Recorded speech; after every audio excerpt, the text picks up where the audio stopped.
Good evening, everyone. Hello and welcome. My name is Jude Gibson, and welcome to the Cloverdale Performing Arts Center Books on Stage. Excuse me, a little frog in my throat. Tonight we have local author Phoenix LeFae will be joining us, and pretty excited about this little something different, little something outside of our wheelhouse, and I'm excited to be able to present this to you. So without further ado, Phoenix, hello, welcome. Hi. So lovely to meet you. Nice to meet you. Phoenix started her path on witchcraft in 1993. She's trained in several witchcraft traditions, always looking to learn more and expand her knowledge.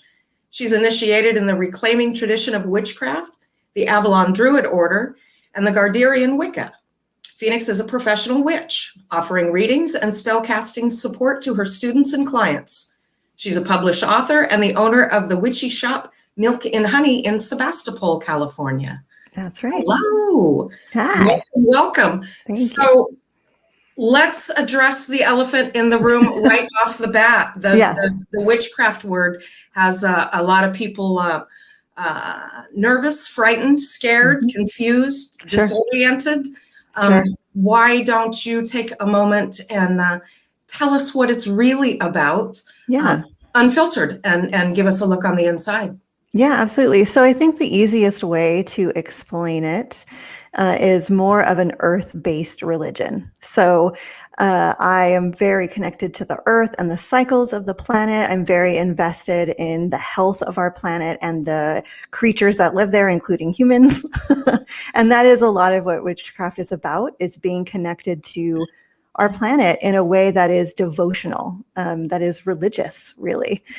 This is my religious path. And so I have found, I've been doing it a really long time, and I've dabbled in lots of different traditions and frameworks for this practice. But ultimately, it all comes right back down to reverence for the planet we live on.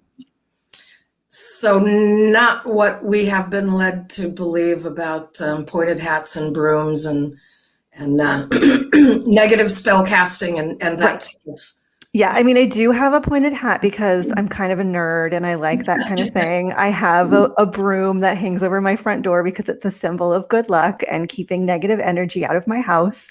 So, some of the stereotypes are true.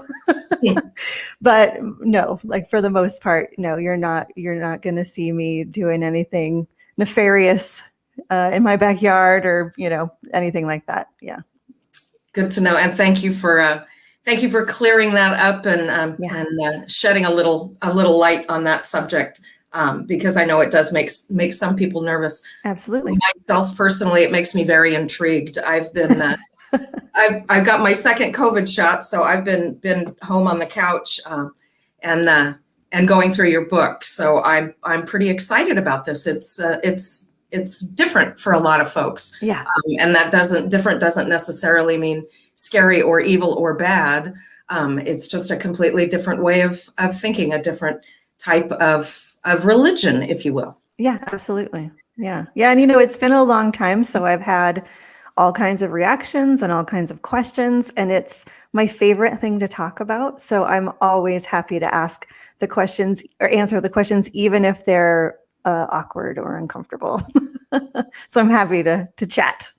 Well, good, because I might be awkward. This is something that's new for me, but something that very much intrigues me. What inspired you to write this book, Walking in Beauty? So yeah, that's a really good question. So there is these events that happen all over the United States called witch camps. And it's like a spiritual conference, and it lasts about a week, 7 days. The one in California is 7 days. And I attended one year, and during a guided meditation process, I was given some information. I received this tool that I call the Beauty Pentacle. And really, it's a reconnection. Like I talked about being connected to the earth. This is a tool to help us reconnect to the planet.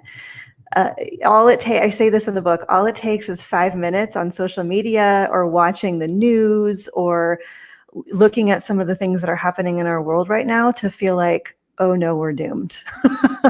But the truth is there's so much beauty. There's not a day that goes by that I'm not awestruck by something that I, and awe in the truest sense of the word, to actually experience awe. And that happens, my sliding glass doors right here. So there's like a redwood tree right there. All kinds of crazy shenanigans happen in that redwood tree. The sunset, being at the ocean, the way birds fly through my backyard. Some days I'm just struck by the beauty of a flower, and it fills me with awe. Our planet is so amazing. And if we can shift our energy to pay more attention to those moments and how much beauty exists in the world, and less on the trauma and drama and competition that social media can give us sometimes, it would totally change the world. It would be a revolution. So my goal is secretly to revolutionize the world. And better the planet. Absolutely. Yeah. How long was the process from start to finish on this book for you? I've got several books. I do. I'm kind of a glutton for punishment. I just can't stop myself. So this is my second book through this publisher. And I wrote the book, I think last year. I was finishing my edits, and then it came out in August of last year. So the whole process is like a year and a half from first draft to in your hand. It's a pretty quick process, really. Wow. Yeah. That's impressive. Were there a lot of obstacles that you faced in writing this? No, I mean, just my own. How so? Sometimes the writing process is really smooth. I feel like I go through these peaks and valleys where I am just totally fluid and the ideas are flowing out of my fingertips and I don't even have to think, it's just happening. And then weeks will go by where I open my Word document and stare at it and nothing happens. Mm-hmm. So, those moments where everything is flowing are great. And the moments where I'm feeling stuck are terrible. But really there's a team from my publisher that help with all the editing process. So that is kind of the easiest part. It's the getting out of my own creativity that can be the challenge, which I think is true no matter what kind of book you're writing. Yeah, absolutely. Yeah. So you have a little shop in Sebastopol as well. I do. Milk and Honey? Milk and Honey. Tell us a bit about your shop. How's it going for you in the pandemic, in the grand scheme of things here? Yeah. So, Milk and Honey's been in Sebastopol since 1996 is when it opened. So it's been mine. I've been the steward of Milk and Honey since 2015. And we're doing really well right now. Last year we were closed for 3 months, as was everyone. And, that was hard.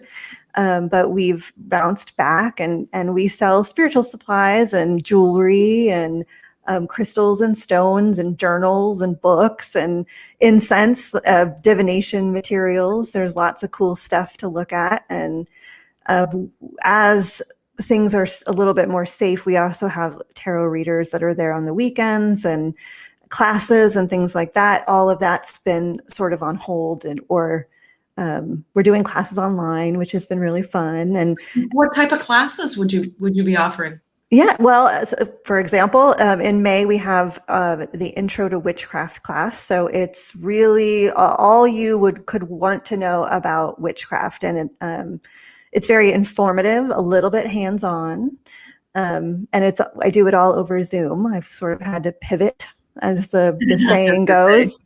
And so it's actually been a lot of fun because, the classes I've been offering at Milk and Honey, we're limited by size. There's only so much classroom space in the shop, but doing it online, I've had people attend classes from all over the place. So that's been really cool. So yeah, it's diving into what witchcraft is and how to get involved is the class coming up in May. I also do goddess gatherings every month. So each month is a different goddess from a different part of the world. I tell a little bit of story. We talk about myth and culture, and do a little offering. Sometimes it's a ritual or a guided meditation or a chant. Next week actually is the workshop for this month, and the goddess is Hestia, who is a Greek goddess of hearth and home. So we're going to talk about her and share her myth. They're a lot of fun. Yeah. That's awesome. So it sounds like even though we've been in this crazy pandemic, that things are just kind of clipping along for you pretty well. Yeah. Yeah. It was kind of weird to come back to a retail shop with things being uncertain and a little bit nerve-wracking, but our customers are amazing and everyone's really willing to follow the rules and happy to be back and get to see us. The staff that are at Milk and Honey have worked there longer than I've owned it. So they're pieces of Milk and Honey. They're not just employees, so it's been really lovely to be back open and have everything going so well. So who, with you being an author, who inspired you? Which authors inspired you to write? Yeah, so this is going to sound weird. Well, actually, when I was young, Anne of Green Gables was my favorite series, still is. My daughter actually gave me the box set for Christmas this last year, and I've been reading them all again. Amazing. I wanted to be her when I was a kid. And then I got really into Stephen King, which is like a total different route to go. But I really do love Stephen King, and I wanted to be a writer. I wanted to write fiction and fantasy because I was inspired so much by Stephen King. I really love fantasy books. So, all the Lord of the Rings series and anything with elves or fairies in it, I'm all about it. I love all of that stuff. Mm-hmm. But yeah, probably the two biggest influences to get me going were the Anne of Green Gables books and Stephen King. He's just so prolific. That's not the right word. I can't think of the right word. He writes a lot. That's it. Yeah. So would you be willing to share a bit of your book with us this evening? Yeah, sure. I would love that. A little bit marked out here. Okay. So this is the introduction to chapter 5, which is called Beauty. In the early days of spring, a meadow is covered in a carpet of bluebells. The lush green and delicate blue from the leaves and the petals stretches out as far as the eye can see. There is a faint droning buzz in the air as bees alight on one soft blossom after another. The breeze flows past, carrying the sweet scent of fragrant flowers. The beauty is captivating. A small child sits quietly on the floor with a fluffy kitten in her hands. The kitten mews and meows, its pin-like claws poking into her bare flesh of her little leg. She cries silent tears of joy because she adores the furry creature beyond all measure. The beauty is heart-wrenching. The first breath of a newborn baby, the croak of a raven floating on outstretched wings through a forest, wild horses running freely through the plains of grass. A family reunited after being separated by a wall, a humpback whale breaching, the twinkling lights of the city, the shining swath of stars blasting through the night sky outside the reaches of light pollution, the kindness of a neighbor looking after a neighbor, a dog waiting for his soldier owner to return, the countless number of people who put themselves in harm's way to help another living creature. Beauty is truly everywhere. We don't have to look very hard to see it. Beauty makes our hearts burn with a joy that fills our eyes with tears. Beauty restores our faith in humanity. Beauty is our humanity. Beauty is the mystery of the world, and yet that mystery is oh so simple. Beauty is the power of this pentacle. We start with the point of beauty and the energy center that resides at the top of our heads. This is where we connect to our own God selves. This is the location of our higher self, or the crown chakra. This is the part of our body that connects us to something bigger than ourselves. And it is through this connection that we can open our inner eye and begin to see beauty everywhere we look. The divine knows that the world is beautiful. We only need to open our awareness to be in alignment with that reality. Wow. Thank you so much. See, now that right there, I mean, you're talking all about beauty. This is not witchcraft. This is this is a loving, kind, generous thing. Well, one thing I would say about that is it doesn't matter your religious framework, your spiritual background, or your faith. All religions have a piece of inner work that is connected to them. All religions encourage you to look at yourself, your inner landscape, and figure out how to be a better individual. And sometimes that's through your relationship with Christ. Sometimes that's through meditation and reaching enlightenment, and sometimes that's through your relationship to the world, just the natural world. And so I think that's something that all religions have in common, is this inner work. And so a lot of this book it's not necessarily the how-to of witchcraft. It's more the how-to of dealing with your inner landscape to be a better individual. It's not easy, but it's important. Yeah, I agree. And that's one thing that I'm really enjoying about the book, is that there's these little breaks in here with exercises to do to find beauty, to find your center, to find harmony, to find comfort and peace. And and I find that to be very comforting. That especially in the crazy times, with the coronavirus, and everything is so weird and everything's different, and to just get grounded, right? Just find some inner peace, to just, be able to look down and see a pebble that's been wet by the rain and say, oh my gosh, that's beautiful. Right. And to just find the beauty in simple things in life. Absolutely. Makes us all kind of nicer, kinder people. Right. And, the more you see it, the more you see it. Right. Yeah. And there's sort of this idea in the book, I talk about passing this on.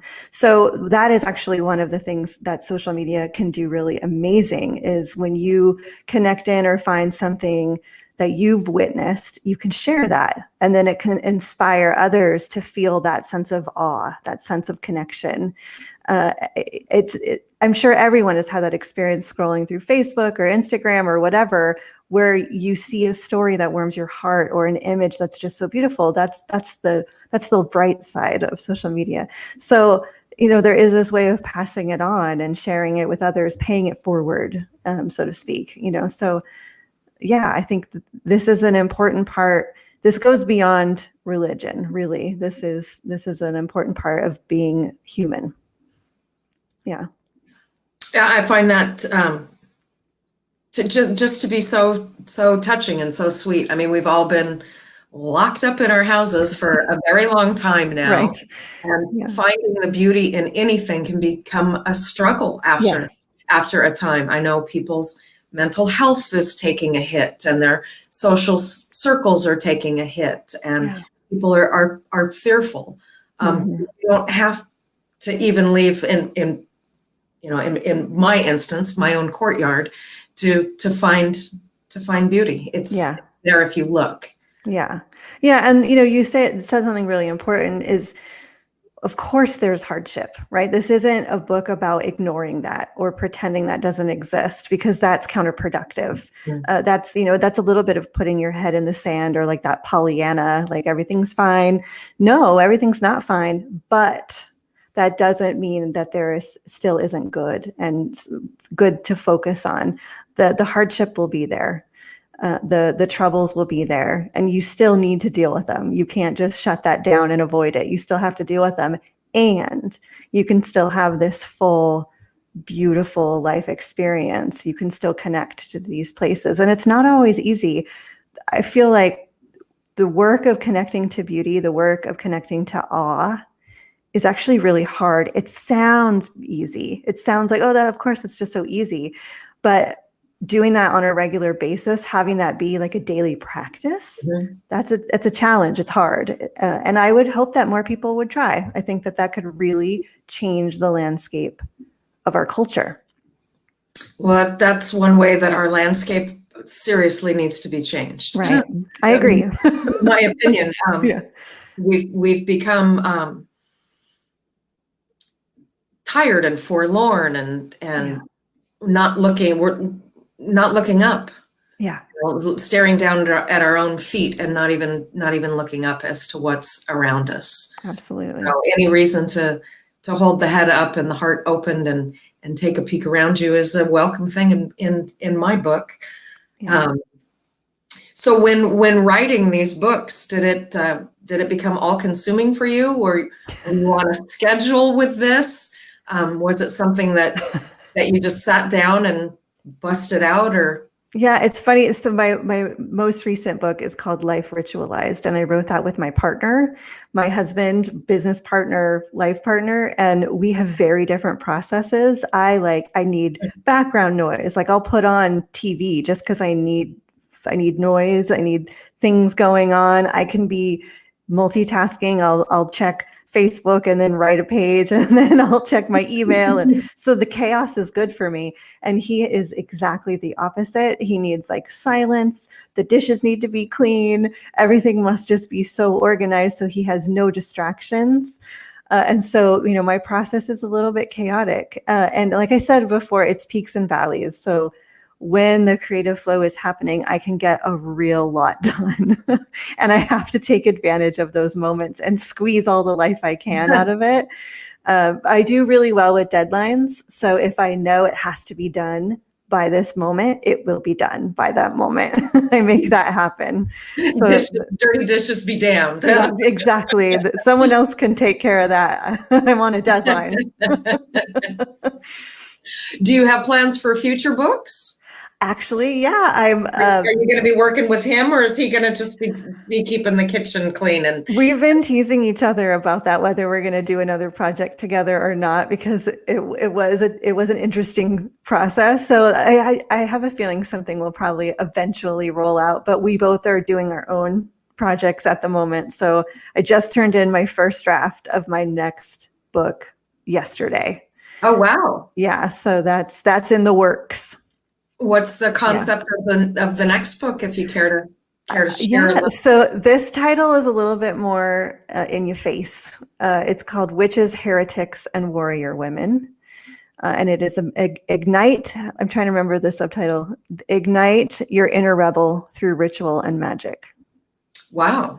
Yeah. And what's the concept? I mean, walking in beauty is peace and harmony. Yeah. So what's the concept of the new book?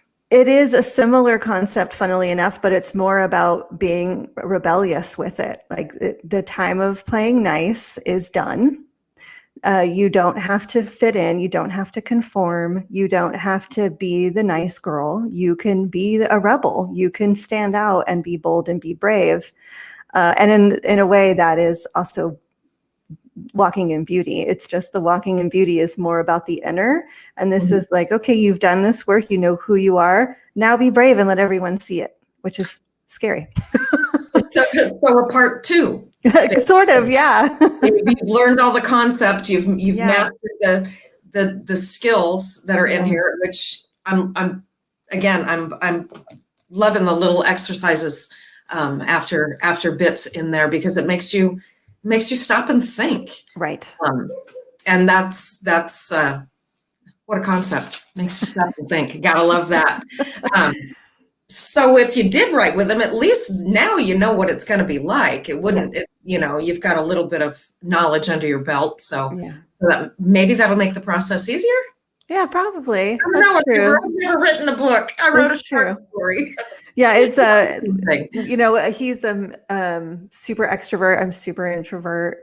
So we're a good balance for each other, and I think that is ultimately what made it like a really good project. Is that it got those kind of two extremes of energy towards it, but the detail, like the editing, when we got to that point, that was no fun. Yeah. Testing your love? Occasionally, yes. Oh no. So I know that we can find your books at your shop, Milk and Honey, in Sebastopol. Where else would we be able to find your books? Yeah, they are on Amazon, barnesandnobles.com, pretty much any online bookseller. But do definitely support your local bookstores. I know Copperfields has them in stock. So pretty much anywhere books are sold, you should be able to find them. We got a question coming in here, if you don't mind. Not at all. Karen Lovato asked, do you have any rituals to help you with the creative process when in a valley? Oh, that's a really good question. Yeah. Honestly, it's about getting out. So if I am real stuck, if I have that Word document open and I'm just staring at the blank screen, I will go out, go and connect, go for a walk, go to, like, I would live very close to Regal Park in Sebastopol. So sometimes it's just getting and going for a stroll, clearing my head, reconnecting. All the chaos that I like when I'm writing, sometimes I do need to step away from that and give myself like some fresh air is kind of a way I think of it. And that can help pull me out of the valley. Or this might sound counterintuitive or the exact opposite of what I just said, sometimes doing mundane tasks. Running a shop, I have a lot of mundane, I keep spreadsheets. I got to do payroll, like stuff like that. Sometimes doing a whole bunch of mundane tasks gets something out, like some energy out, and then my creative juices can move through again. Yeah. So those two things, those are good ways of shifting it for me. Great question, Karen. We thank you for that. Yeah. So what would you want people that are unfamiliar with this type of work? Yeah. What would you want them to take away tonight? Yeah, so Walking in Beauty, the book is really a book of self-exploration and reconnecting to the bigger world. So there is a witchcraft flavor to it, but it's really beyond that. It's really beyond a focus on a spiritual tradition. You can be walking any path and have any faith and find pieces of this that apply to you or can help you grow. And really, honestly, all I care, if only one person all of a sudden starts experiencing more beauty and awe in their life, then I will be a happy camper.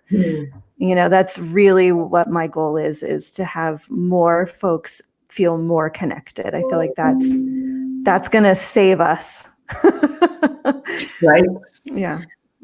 That, like I said, that was one of the things that intrigued me right off the bat when I got the book, because I always get a copy of the book to read, and so that I know what the heck I'm talking about with the author.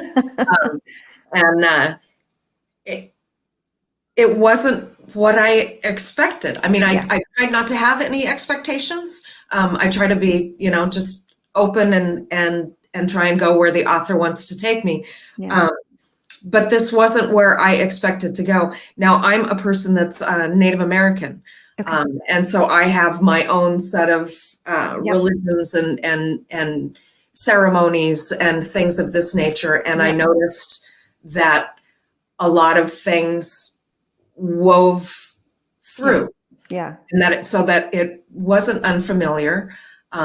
Some things were different, but not unfamiliar. Yeah. And it certainly wasn't scary or, anything like that at all. It was, it's very heartwarming, and I'm looking forward to finishing the book and going through more of the exercises, because I found that they made me stop and think and stop and put my feet on the floor and get grounded and really put some intention into the questions and the chapter that had come before it, and that takes a lot. Yeah. That's a different kind of book. Yeah. And again, it was not what I was expecting at all. I was very pleasantly surprised that it was something that was actually right in my wheelhouse. Right. Well, my mom is not in my faith at all. We have different feelings and opinions about all of that. And that's, lovely. I love diversity, so it's great.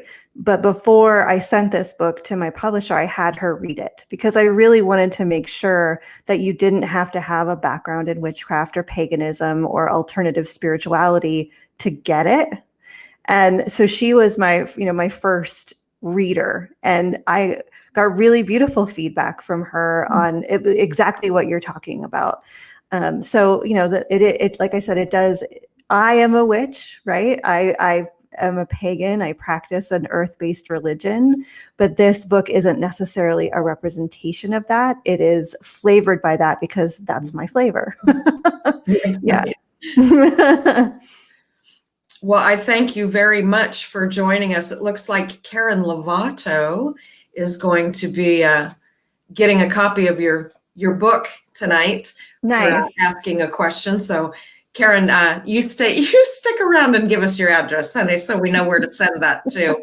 And I really appreciate you coming out. This has just been really fascinating for me, and a wonderful experience, and enlightening, and calming, and quelling of any questions at all that I might have had. So good. I appreciate you very much, and I know you're probably very busy, and we appreciate you taking your time with us all together, and much success on the new book that's coming out. Thank you. Let us know when that comes out. Maybe you'll come back, and we can chat about that one as well. Absolutely. Yeah. Thanks so much for chatting with me. It was lovely. You bet. You bet. Coming up next in April for Books on Stage is Jack Kubiak, who will be discussing his book, One Drop of Kindness, and It's Me. Phoenix LeFae, I thank you so much for joining me, my darling. This has been wonderful, very enlightening, and we appreciate you very much. I hope everybody runs out and buys a copy of your book. There it is again, Walk with Beauty. I appreciate you. You have a wonderful night, and thanks to everyone so much for joining us. We'll see you back here in a few weeks. Take care.